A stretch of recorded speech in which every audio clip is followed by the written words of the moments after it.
Isang mapagpalang umaga po sa ating lahat. Ang ating pong teksto sa umagang ito ay matatagpuan sa Aklat ng Revelation, chapter 11, verse 18.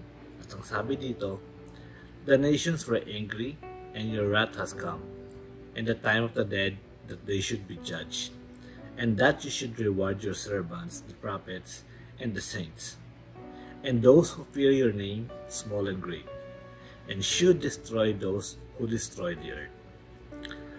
Ang konteksto ng verse na ating binasa ay nang ihipan na ng anghel ang ikapitong trumpeta, at isang malakas na boses ang narinig mula sa kalangitan na nagpapahayag na ang buong mundo ay naging parte na ng kaharian ng Diyos at ang Panginoong Jesucristo ay ang mamumuno at may otoridad. At ang 24 na elders ay nagpatirapa at nagpupuri at nagpapasalamat sa Panginoon.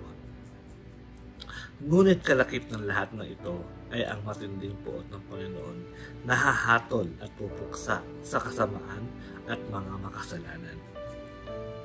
Ngunit ang kanyang habag at pagpapala ay ibubuhos niya sa kanyang mga anak na nananalig sa kanya. Makikita rin natin sa verse na ito na ang mga makasalanan ay mas lalong nagalit sa kabila ng pagbuhos ng puot ng Panginoon.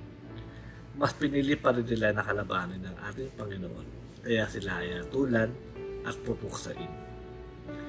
Ngunit ang mga tao na nanatiling nananalig sa Panginoon hanggang sa huli ay gagantimpalaan at magkakaroon ng buhay na walang hanggan. Tayo ay may pag-asa at kasiguraduhan ng buhay na walang hanggan kung ang ating pananampalataya ay tangay na kay Kristo. Siya ang ating pag-asa at ang buhay. Lagi natin tatandaan ng ating Panginoon sa Kristo ay laging tapat at makatwiran. Gagantimpalaan niya ang mga taong nananalig sa Kanya at pinaparusahan naman niya ang mga taong tumatalikod at kumakalaban sa Kanya. Ang Panginoong Hesus ang ating tagumpay. Tayo ay magpatuloy sa Kanya hanggang sa Kanyang muling pagbabalik. Magandang umaga po.